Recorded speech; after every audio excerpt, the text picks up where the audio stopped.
freight train is out of control. Get on the phone. Tell them we got a runaway train.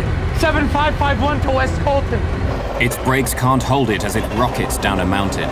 Mayday, mayday. We're doing 90 miles an hour. 9-0. Now thousands of tons of steel and freight are heading straight for a small town.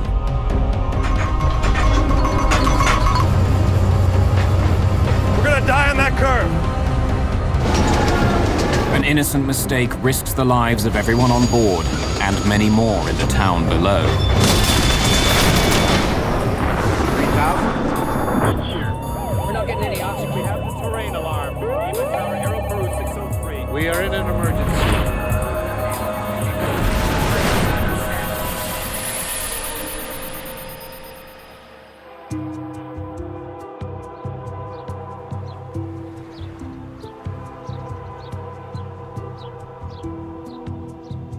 San Bernardino, California, a quiet suburban town at the foot of the San Gabriel Mountains. It's a great place to raise a family, in between the emptiness of the Mojave Desert and the bustle of Los Angeles. When we had problems in the neighborhood, we could go to one another, and it was a very nice neighborhood. But in 1989, San Bernardino is rocked by two disasters. 6 people are killed, 18 houses are completely destroyed. It begins with an out-of-control train. 60, 70, 80! And ends with a raging fire. You could see a huge cloud of black smoke in the air. The scene looked like Dante's Inferno. The disasters appear linked, but they happen more than a week apart. Investigators comb through the wreckage to find the hidden connection. Help! Somebody help me! They uncover a series of shocking decisions which have deadly consequences for some and scar a town forever.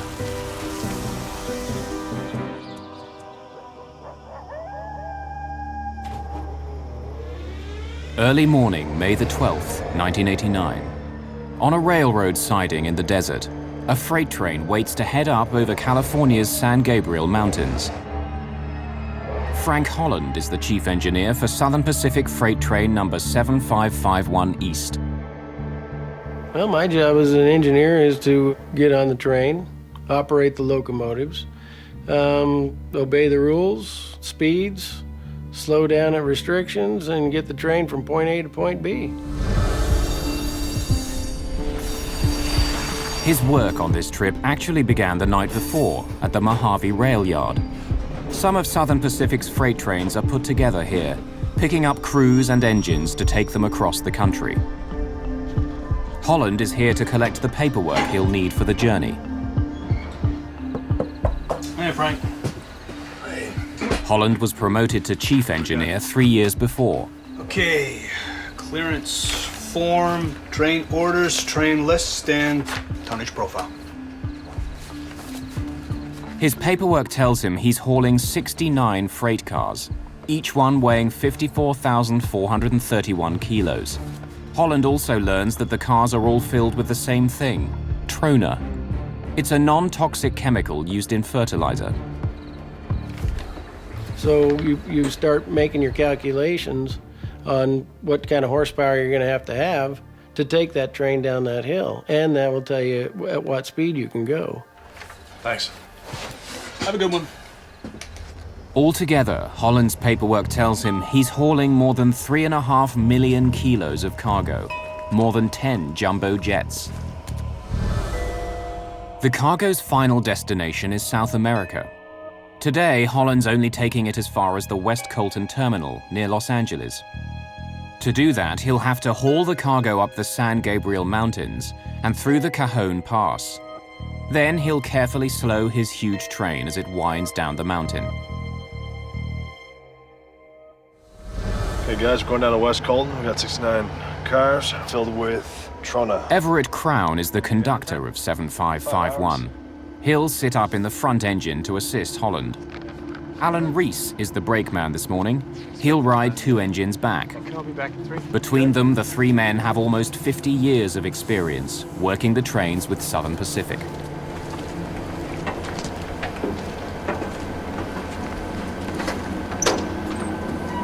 To make sure he has enough power to move his train up and down the mountain, Holland has asked for a little assistance. Southern Pacific dispatchers sent him 2 helper engines. Lawrence Hill is the engineer at the back. Robert Waterbury is his brakeman. While they've run this route before, it's not where they normally work. They don't know the weight of the cargo they're helping to haul, and they don't ask. 7551 East now has 4 engines up front and 2 behind. With the last 2 in place, the train is all set to go. Helper calling head end. Head end. Coupled and ready to go. Roger that.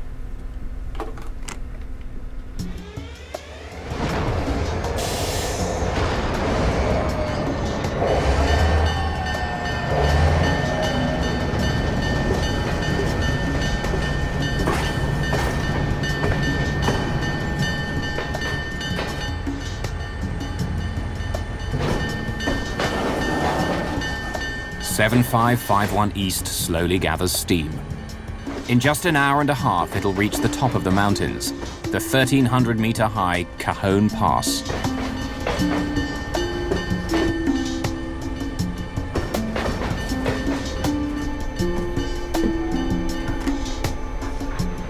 Helper to head end.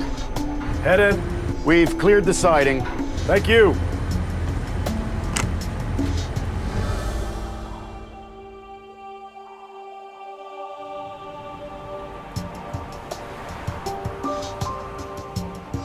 On the other side of the mountains, the town of San Bernardino is slowly coming to life.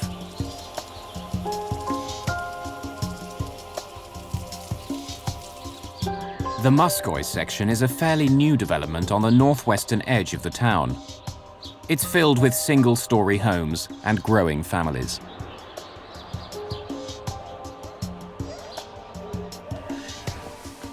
Christopher Shaw is waking up at 2326 Duffy Street.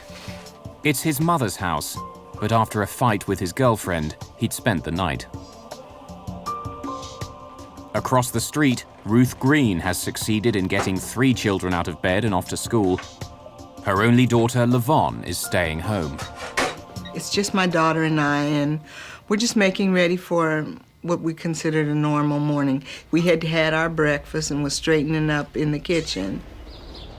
One of the only things people don't like about this part of San Bernardino is the train tracks. Trains race by on top of a 6-meter-high levee. Some of the houses on Duffy Street back right up to the tracks. When the homes went up for sale, the realtor was showing my husband a home that was on the same side of the street as the tracks. The tracks would have been behind our home, and he said no, he didn't want that. Just after 7 a.m., 7551 East reaches the highest point of its trip, the Cajon Pass. It's all downhill from here.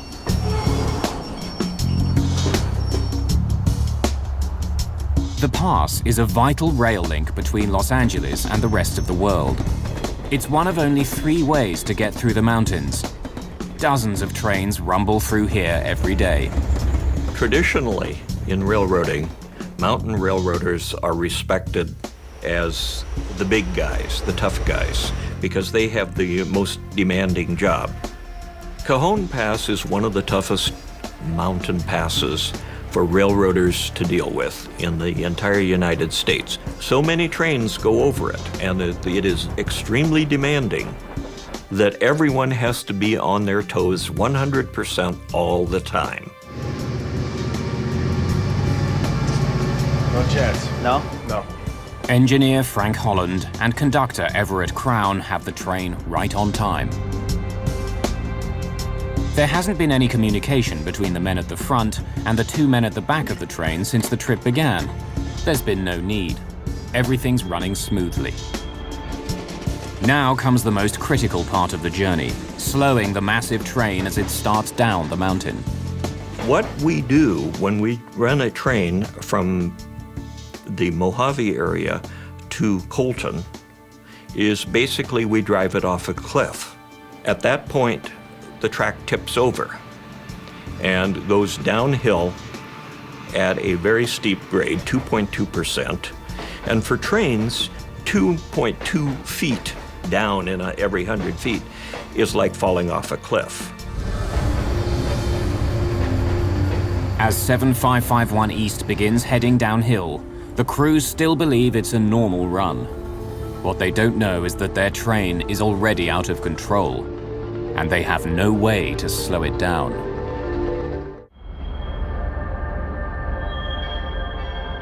May the 12th, 1989.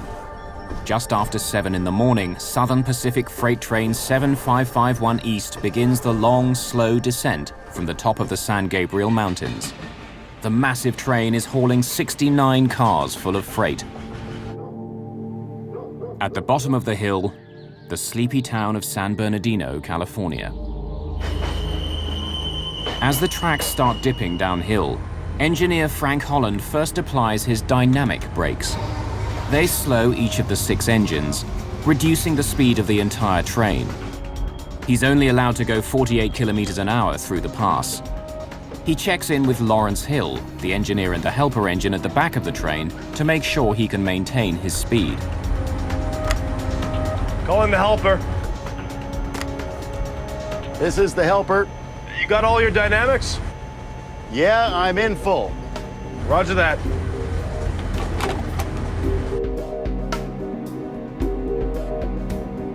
The first part of the downhill run twists back and forth 56 times. The friction from the turns helps slow the mammoth train. Even with the turns, Holland starts applying his air brakes. They put pressure on the wheels of each freight car. The train is now traveling at 40 kilometers an hour. That's exactly where Holland wants it to stay.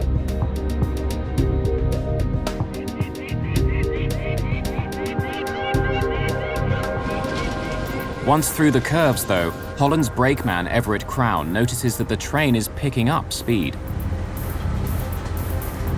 Frank, we're at 30. Should be at 25.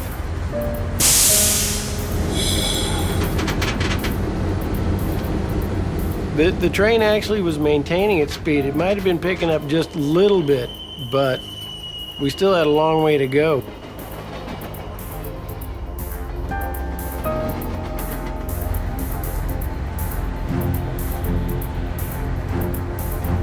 It's creeping. Confused, Holland continues to increase the pressure on the air brakes. But the train just keeps going faster. By the time it reached 40 miles an hour, I was very concerned. The train was speeding.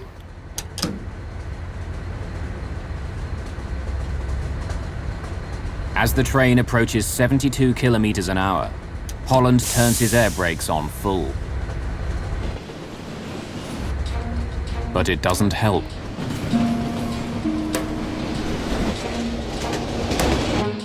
At the bottom of the hill, the track bends around the town of San Bernardino. Frank Holland knows he's not supposed to go more than 64 kilometers an hour around the corner.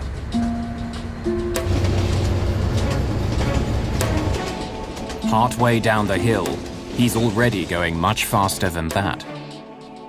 Ruth Green's husband has left for work. Her 3 youngest children are off to school. Across the street, Chris Shaw is just about to take a shower. Engineer Frank Holland knows there are several houses that are right in the way if his train comes off the track. I've been over that territory many times, and yeah, I knew that there was a curve coming down there that we weren't going to make.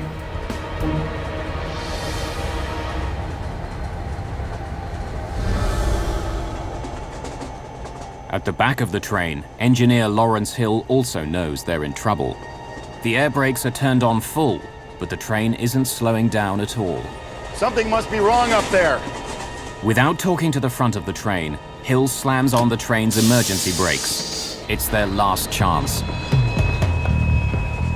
The train at that point tried to slow down a little bit. A couple seconds later, it was off to the races. It just took off like a rocket. The speed was going up so fast, I couldn't even believe it.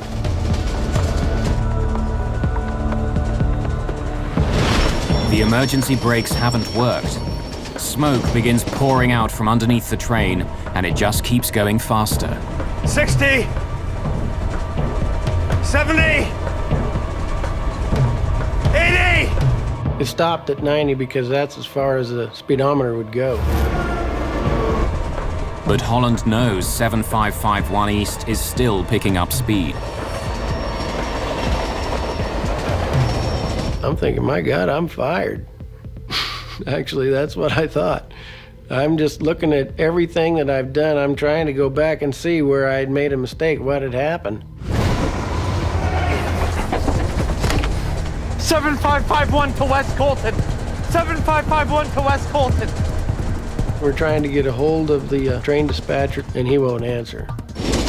The train is out of control, and they can't tell anyone about it. At that point, we're just kind of out there by ourselves. Try that phone again. 7551 to West Colton. West Colton, go ahead. We have a slight problem. At the back of the train, engineer Lawrence Hill listens to the radio call. I don't know if we can get this train stopped. He breaks in, desperate to tell the dispatcher how dangerous the situation is. Mayday, mayday! We're doing 90 miles an hour. 90, out of control. Won't be able to stop till we hit Colton. But there's nothing the dispatcher can do. The train is traveling at more than 160 kilometers an hour. The houses of San Bernardino are just seconds away.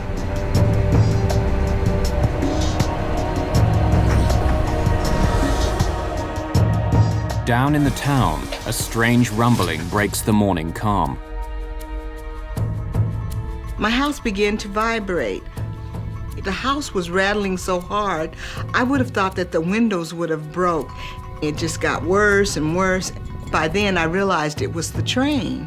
As we were coming up to that curve, I looked over at Everett and I said, We're gonna die on that curve.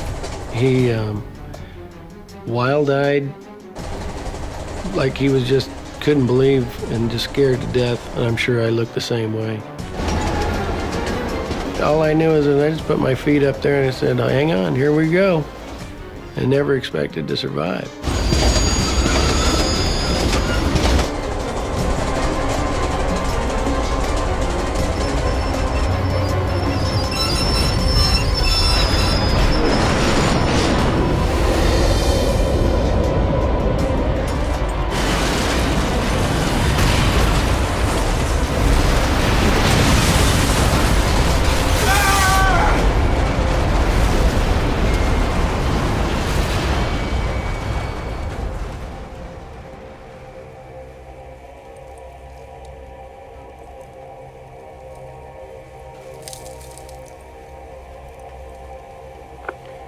West Colton. AGYM Saugus dispatcher, please come in. We're on the ground here between Dyke and Stover. Mayday! Mayday! In the helper engine at the back of the train, engineer Lawrence Hill desperately calls the Southern Pacific dispatcher. Being at the end of the train has saved him from injury, but he's not sure everyone else has been so lucky. SP7551, anybody please come in! It takes more than a minute for Hill to get a response to his frantic call. Saugus dispatcher, 7551 East, over. Saugus dispatcher, we are all over the ground here. I haven't heard anything from the head end.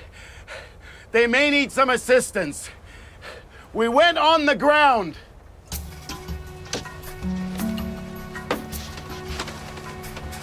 Incredibly, engineer Frank Holland survives the wreck. The man in charge of the train crawls away from his ruined engine, the first of the cars to derail. Everett, where's Everett? We gotta get him. He's still inside. Let's get you down first. He's helped out of the train by eyewitnesses to the disaster. And they pulled me off of the locomotive and set me down. It was just, I just couldn't believe it. The cars were just mangled. The locomotives were destroyed. It was just, unbelievable devastation. I look back at that and I went, oh my God, what did I do?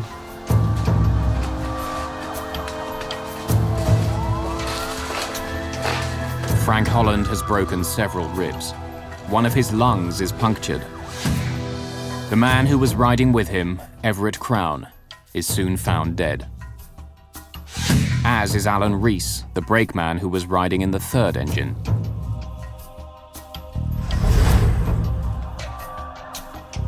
Footage taken shortly after the crash shows the scale of the disaster. 7 houses have been destroyed. The train itself is a write-off. As the dust cleared, then you could see some of the cars had, toppled over. You could see that it looked like, some houses were gone. You could see just a twisted, jumbled mass of metal. These cars are turned over.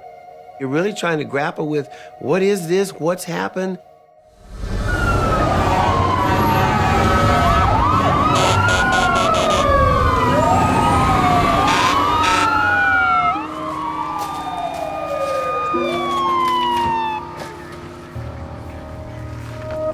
Alan Simpson is a battalion chief with the San Bernardino Fire Department.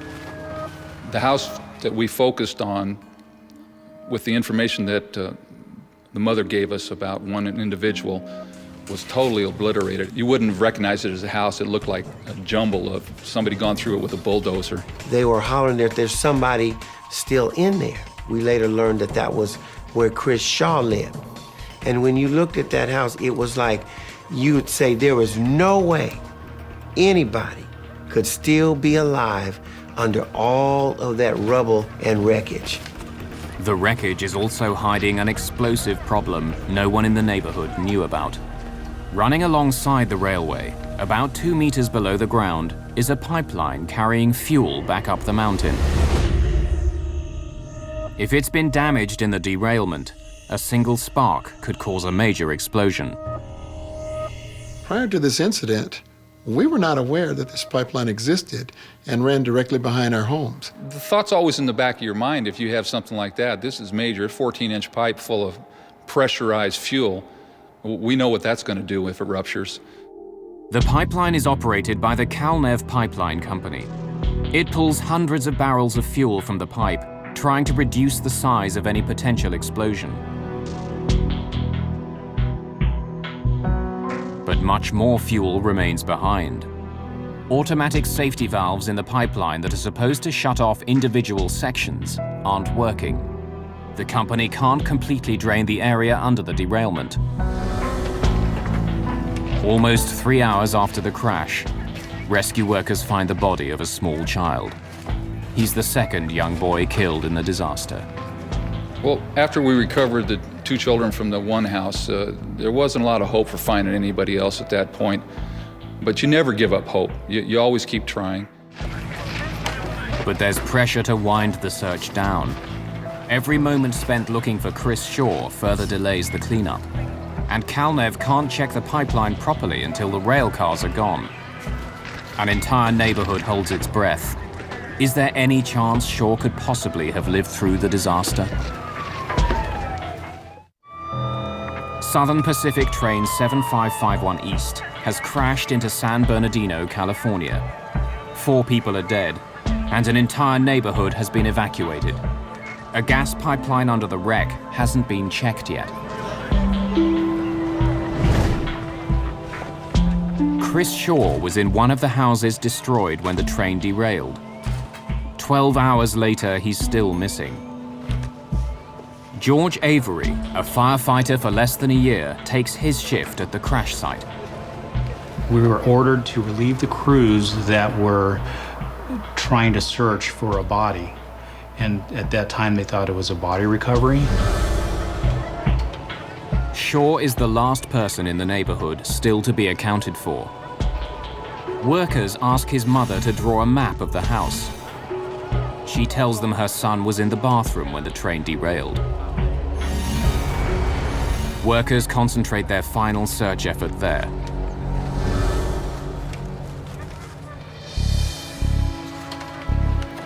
There's pieces of the house itself sticking out of this big potash mound. So you have studs and rafters and roof covering. So they gave me a specific area, so I started removing the product. And as I did so for, it seemed like an eternity, but it was probably an hour, hour and a half, this void occurred and started to reveal itself in front of me. As Avery reaches into the opening, he feels something snag his jacket. So then I immediately pulled it out, thinking it was caught on a nail or whatever. As I pulled it out and looked inside, I saw this hand waving in front. I found him! I found him! Help! Somebody help me!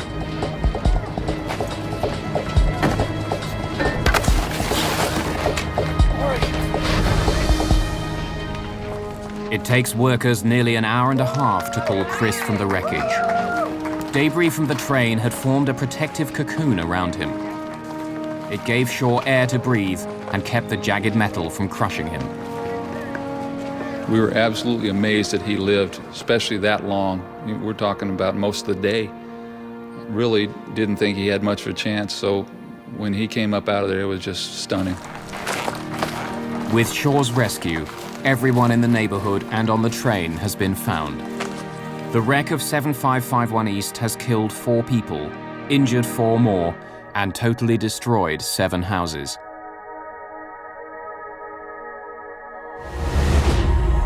Even with Shaw's rescue, San Bernardino's troubles aren't over yet.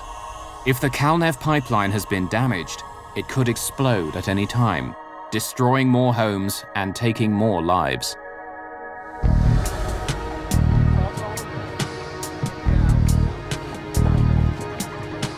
With that threat hanging over the neighborhood, the search for the cause of the derailment begins. William Pugh and Russell Quimby are with the National Transportation Safety Board. By the time the team got there, it was fairly late and it was dark, and the scene looked like Dante's Inferno. A lot of wreckage, a lot of parts still, particularly the brake parts, wheels, red hot still after 12 hours. Wheels had gotten so hot they'd literally expanded off the axles. The friction between the wheels, the brakes, and the tracks was so intense that the wheels themselves began to liquefy, turning to molten steel as the train sped down the hill. Investigators know the train's brakes couldn't slow it down, but why?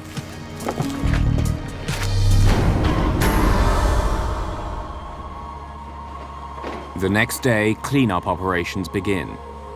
Southern Pacific needs to clear its ruined train from the area. It's the only way investigators can work and Calnev can check its pipeline. Southern Pacific has all of the cars moved 2 days later, but the ground is still covered with 7551 East's cargo, hundreds of tons of trona.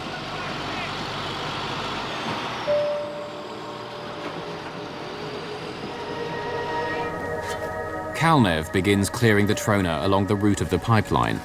It's the quickest way to inspect the line, and it keeps the heavy equipment away. They made 5 or 6 excavations down to the pipeline to visually look at the pipeline. They felt comfortable that nothing had penetrated to the depth of the pipeline. The fuel is under incredible pressure. Any damage could lead to a massive leak and possible explosion. But Calnev finds nothing. The depth of the pipe has shielded it from the storm above. The pipeline is a vital source of gas for Las Vegas, almost 320 kilometers away. It supplies both civilian and military customers in the desert. There's pressure to get the gas moving again. There were a number of people in the community that thought it should not be open, and supposedly people in Las Vegas had said that they had cars that were worth more than our homes on Duffy Street, and so fire up the pipeline. Just 4 days after the derailment, the pipeline is restarted. Calnev watches for any drop in pressure. It would mean fuel was escaping, that there was a leak somewhere in the system. but it holds.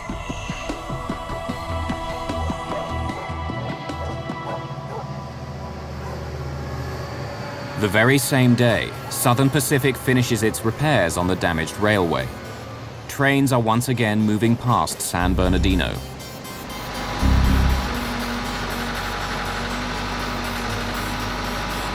The cleanup isn't quite finished, though. More of the ash-like cargo of train 7551 East is littered across the area. Heavy machinery comes in to dig it up and haul it away.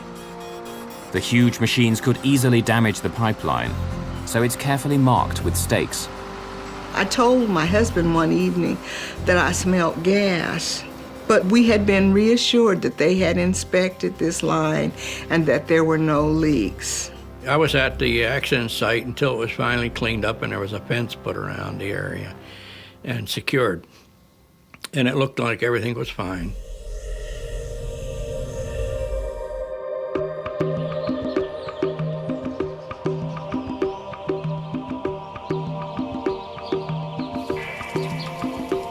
Early morning, May the 25th. It's been almost 2 weeks since 7551 East derailed, slamming into San Bernardino. But the cleanup was fast. For more than a week, the trains and the fuel in a pipeline below have been running smoothly.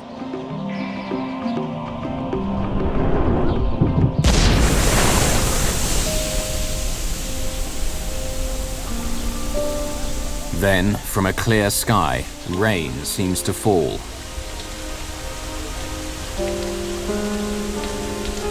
Large sections of the neighborhood are soaked by this peculiar shower. Ruth Green is back in her house when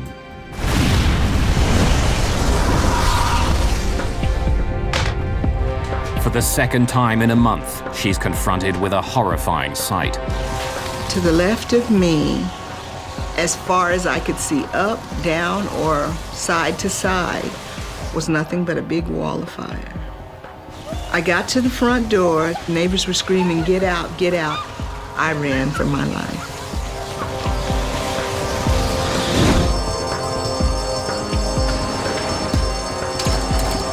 Once again, the fire department responds to a major disaster on Duffy Street.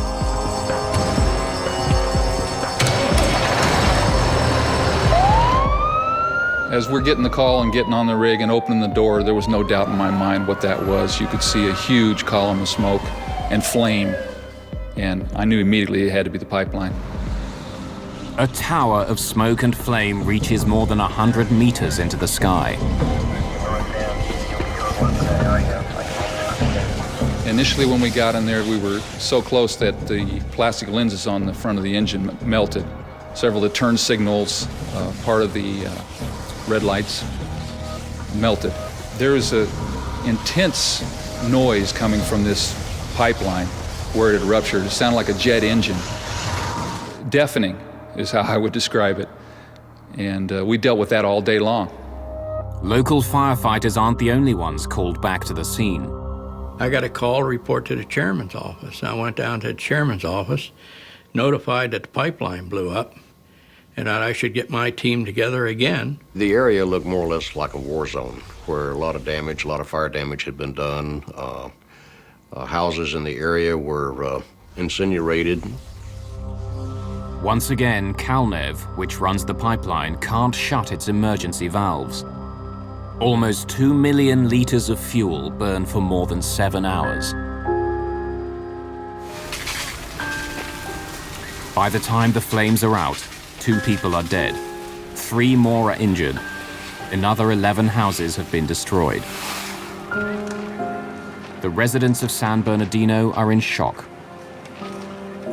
They talked about the fact that one of the people that died, that all they really could find was their shoes that were left in one spot. And that, you know, the mental picture of that, it troubles you quite a bit. After the fire, it was over for me. I couldn't see myself living in the house anymore. It really scared me just that bad. What people here will soon learn is that all of the damage, pain, and suffering is the result of a simple, horrifying mistake.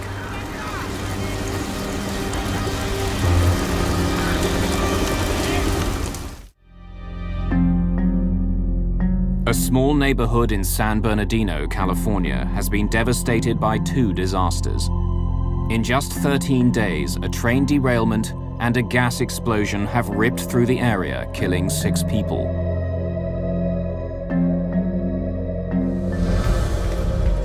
Investigators with the National Transportation Safety Board study both accidents. With the train crash, they focus on black boxes, which were recovered from 3 of the engines. And that records distance, speed, throttle position, air brake pressures that we tried to figure out what speed the train eventually got to. It exceeded the graph. The black boxes reveal that 7551 East had probably reached the incredible speed of 177 kilometers per hour before derailing. The speed limit on the curve was just over 60 kilometers an hour. Although the train's brakes had been applied, it continued accelerating.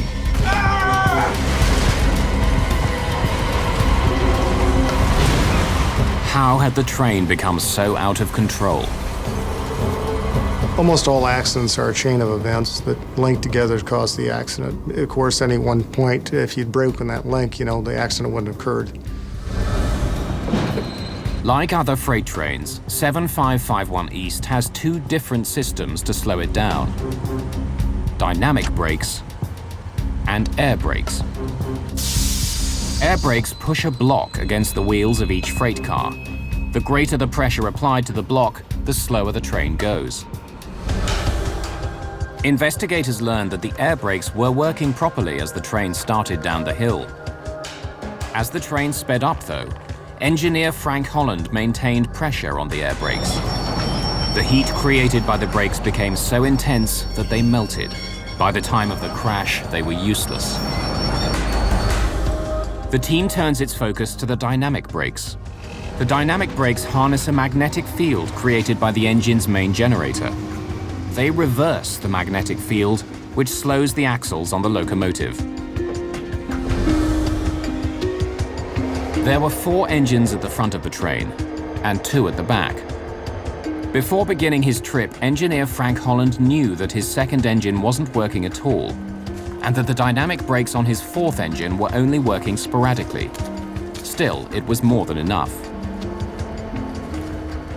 And we figured that with the units that we had on the head end and the 2 helpers that they gave us later on, we could do 30 miles an hour down that grade with no problem.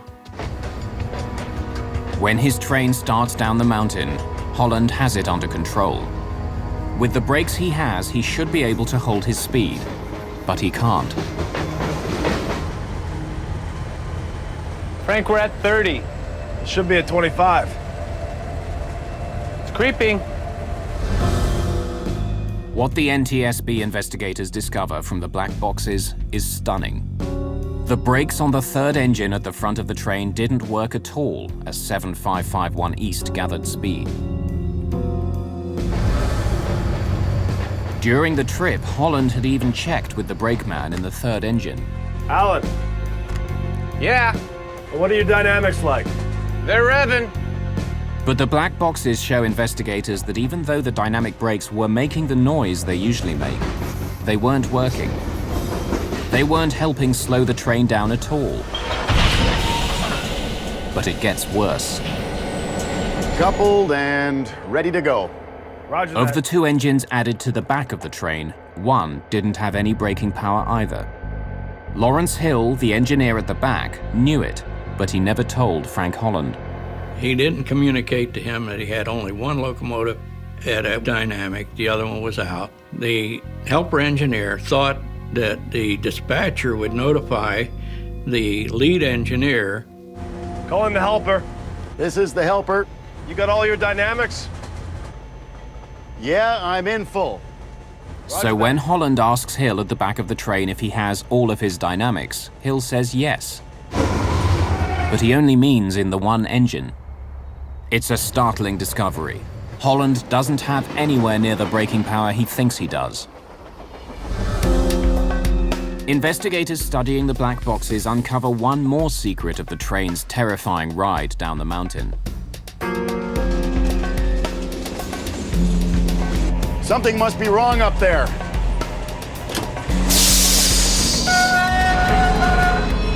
When Lawrence Hill pulled the emergency brakes, he actually cancelled out the dynamic brakes. It's a safety feature to keep the wheels from locking and the train from sliding down the tracks.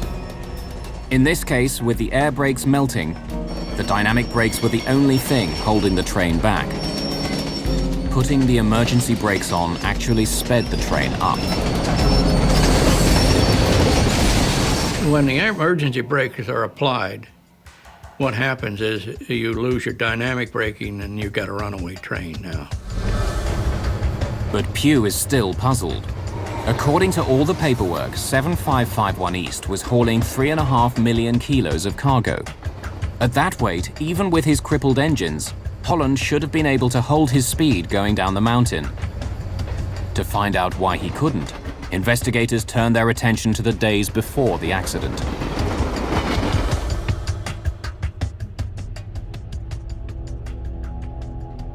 "7551 East was pulling a shipment for Lake Minerals.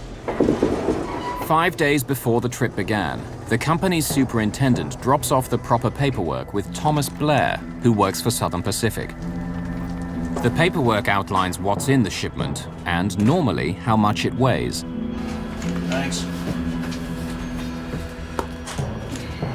In this case, though, the weight was not filled in.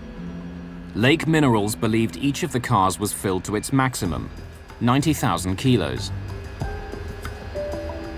Hey! Hey! Since that's what the company expected, Lake Minerals didn't think there was any reason to put the number down. But Blair knows that to fill out the proper computer forms, he'll need to have a weight, or the train won't be able to leave the train yard. Blair has been working with Southern Pacific for 17 years. He's seen thousands of freight cars leave his yard. He makes an educated guess that the material in each car on the train weighs 54,000 kilos. But Blair's guess is a tragic miscalculation. Every single freight car on 7551 East is actually carrying 36,000 kilos more material than he estimated. Across 69 cars, it means that the train is actually more than 6 jumbo jets, 2.5 million kilos heavier than anyone thinks it is. Nobody caught the fact that the weights were way under. Train orders, train lists, and tonnage profile. From then on, the engineer had a profile of the train that showed 6,100 ton. I'll be back at 3. Okay. He operated that way. And it was wrong. It was dramatically wrong. I mean, that was only 2/3 of the weight of that train. That train was doomed, and we just didn't know it. Frank Holland was in trouble before his trip began. Even if all of his engines were working, it would have been a difficult trip down the mountain. With all the problems he had, he simply didn't have the power to slow his enormous train down. Crashing into San Bernardino was all but inevitable from the beginning. The wreck of 7551 East was a preventable disaster. Investigators are about to discover that the explosion which followed didn't have to happen either.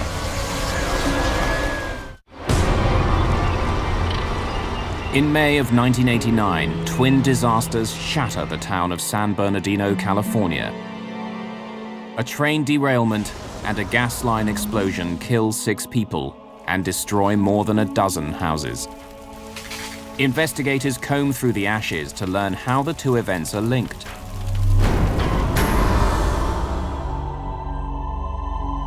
The pipeline was 2 meters below ground. And in the days after the derailment, CalNev examined it closely. They couldn't find a single dent or crack where the train had broken through the earth. The train crash hadn't seemed to weaken the pipeline.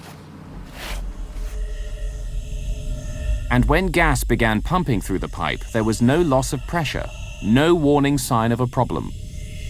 They started operating and brought it up to about 1,600 pounds, and all of the pressure readings at various places along the pipeline looked normal.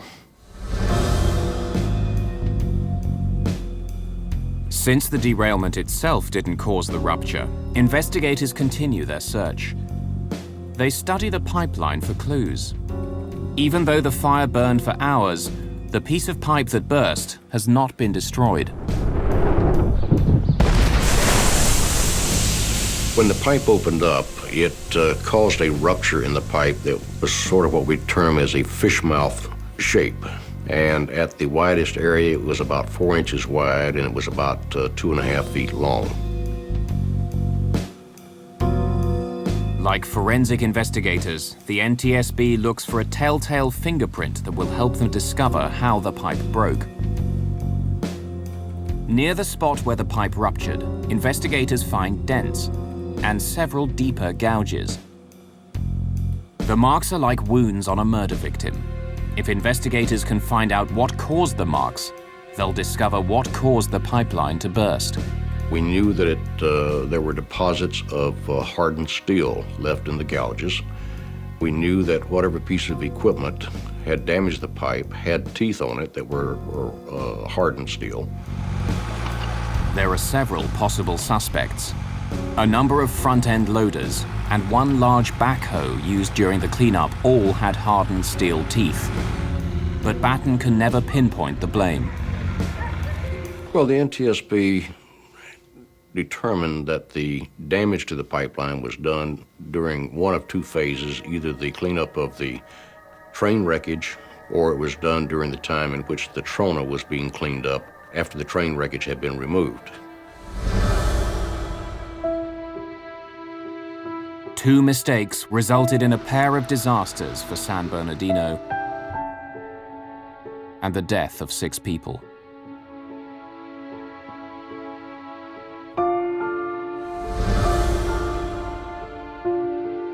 In its final report on the disasters, the NTSB doesn't blame Frank Holland, saying his belief that he had enough braking power to stop the train was perfectly reasonable.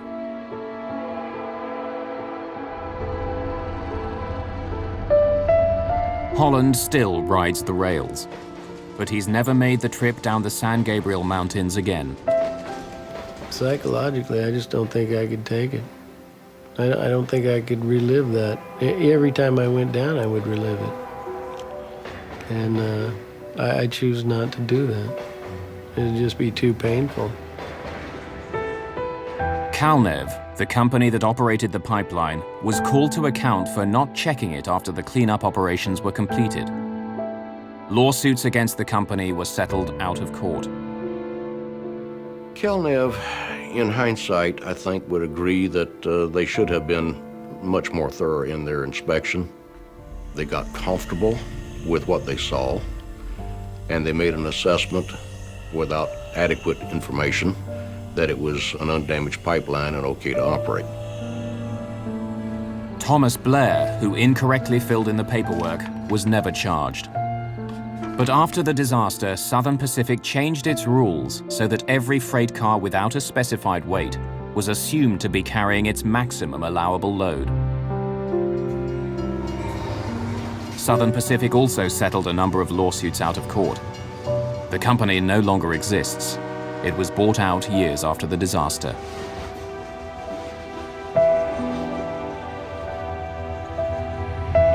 Trains continue to run past San Bernardino, but many of the families involved in the disaster moved away. Trains were still coming down out of Cajon Pass. And so a person couldn't help but go in their mind go to where, what if that this thing could happen again? Houses aren't allowed beside the tracks anymore. All that's left is an ugly scar of land. There's no monument here to mourn those who died,